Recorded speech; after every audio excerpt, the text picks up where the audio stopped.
earlier you mentioned you said that you're listening to podcasts, loads of podcasts, and you said this is probably one of your favorite methods to learn. Right. I love podcasts. So How this do you is learn? sorry. How did I? Use podcasts to Oh, learn? how did I use podcasts? Yeah. So I told you initially I wanted.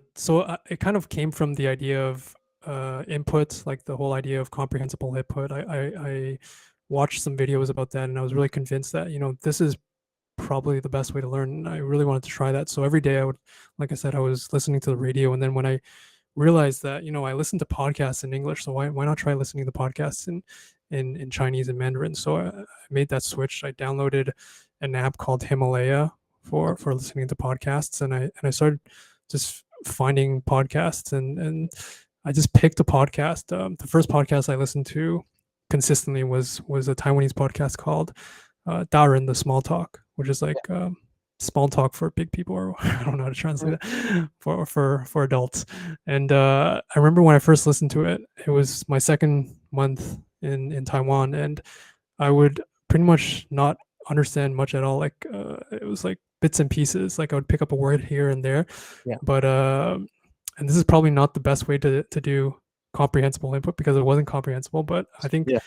um, I'm a big proponent of also doing like there's this idea of I+1, which I'm a big believer in, but I'm also a big believer in I+10, which is like I think it's good to challenge yourself and Yeah. maybe not like as much as I did. I kind of went crazy with it, but like I would just listen to native podcasts because I in the back of my mind I was like this is my goal. I want to be able to understand native podcasts. So Yeah. I want to try to challenge myself, and if I can even understand like 1% of a native podcast, then that's like 1% of my final goal. And so I would just listen day after day, like and I think the key was I would repeat episodes. So I would listen to the same episodes over and over again, and I would each time I would pick up more and more words, and I would just like learn the rhythm of the language, and also like because the speakers they speak in a certain way. So if you listen to the same podcast and you listen to his other his other episodes, then usually they're going to use this like same words, the same style, and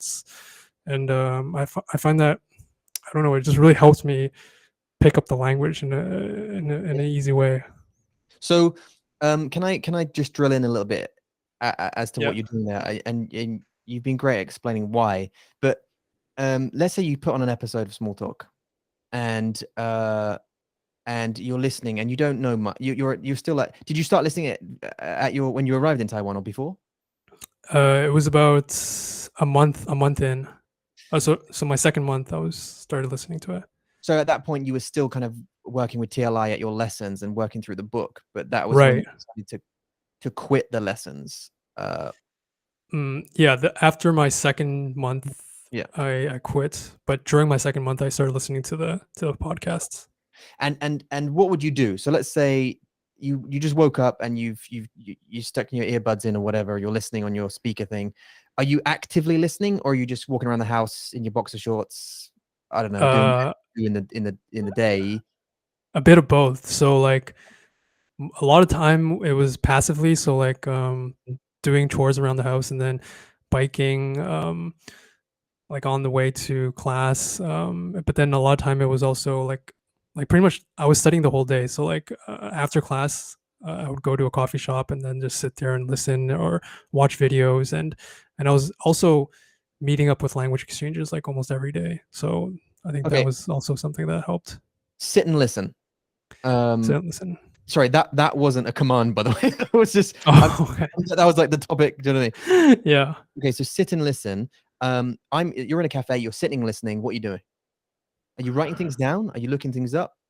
The guy's talking, Uh, and right. 40% or whatever.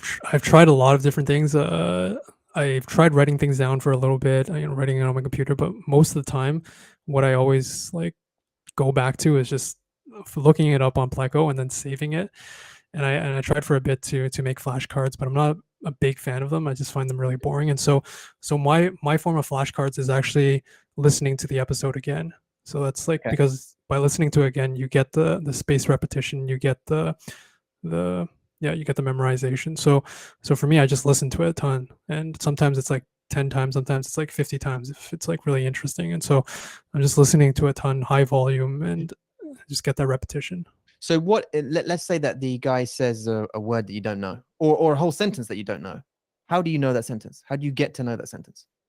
So it was very slow. Like in the beginning, if it was like a whole sentence, like there were tons of sentences I probably didn't know, but Sure. I was like, man, I'm not gonna. So I just have to pick up words that. So for example, if they say a word that I know, then maybe that's like an anchor. So I know like maybe like the next word or like I can know like okay.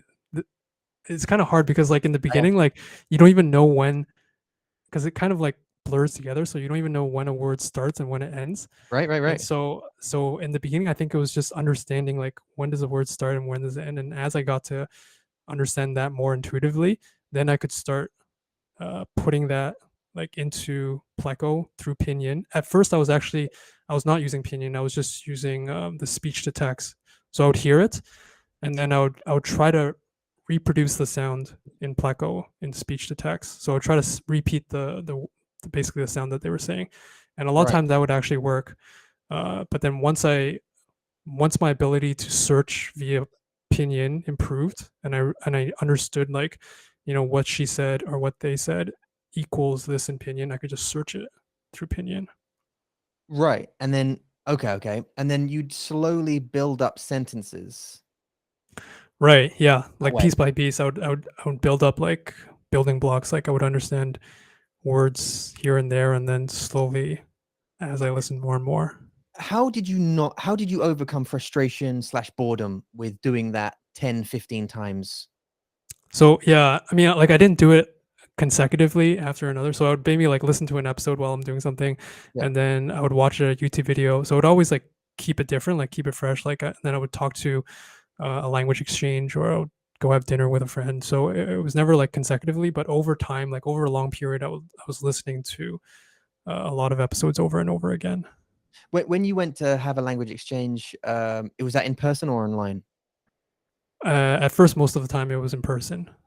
And how much of that would it be with a Taiwanese person? Yep, Obviously. Taiwanese person. Yeah, And yeah, and how much of, well, I say obviously because you never know. I don't know. You could meet other Wagoran who want to speak Zhongwen. I don't know. It was that. Um, right. so you met with a person who wants to learn English. How much of that conversation within your language exchange would be in English versus how much in Mandarin? We tried to make it 50-50 as much as possible. I remember we would usually try to split it like, half an hour or an hour in Chinese and half an hour or an hour in English. Yeah. And try to split it up like that. And did that always work, or did you? I've always felt with language exchange that you tend to default to the stronger language, if the conversation isn't as fluid as you'd liked it to be.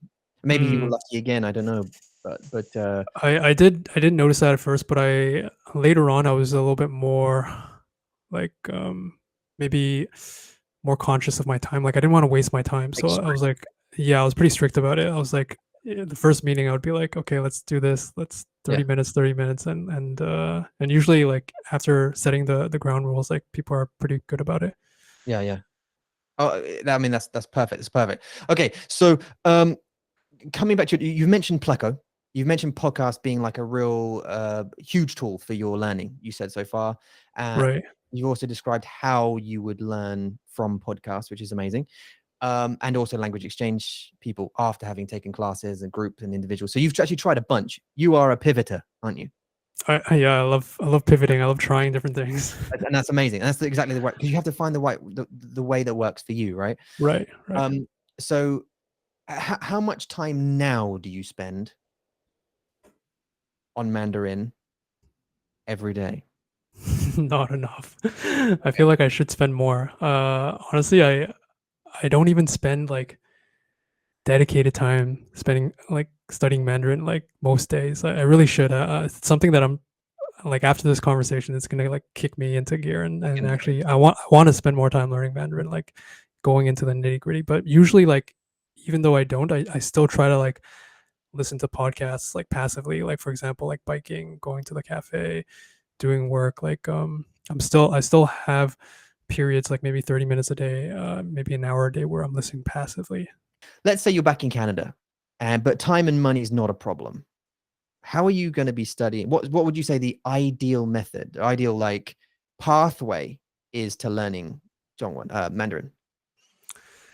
That's a great question, because I feel like the thing that really helped me was moving to Taiwan. And so without that environment, if I had to replicate it, I would probably. Oh, I forgot. There is another app that I really recommend. It's called like HelloTalk or Tandem. So it's great for meeting language exchanges. So that's what I would like. I would recommend focusing on input, like listening to podcasts like every day if you can, passively. Like everyone has passive time that they can, even if you don't have active time. I'll try it passively, and then I think you need something to motivate you to keep going. So having something like a language exchange is, for me, it's something that's really fun. So I love meeting people and learning about their culture and asking them questions. Like it's just so fun. It's so interesting to learn about a different way of life. And so I love that. And I think speaking is a great motivator for me to test like how much I've learned. And also if you have like if you meet a language exchange, maybe that might help you, fix into your schedule, like maybe like once a week. So it might give you a little bit push or a little bit of a pressure to do something more consistently. And so, yeah, language exchanges with those online apps, listening to podcasts,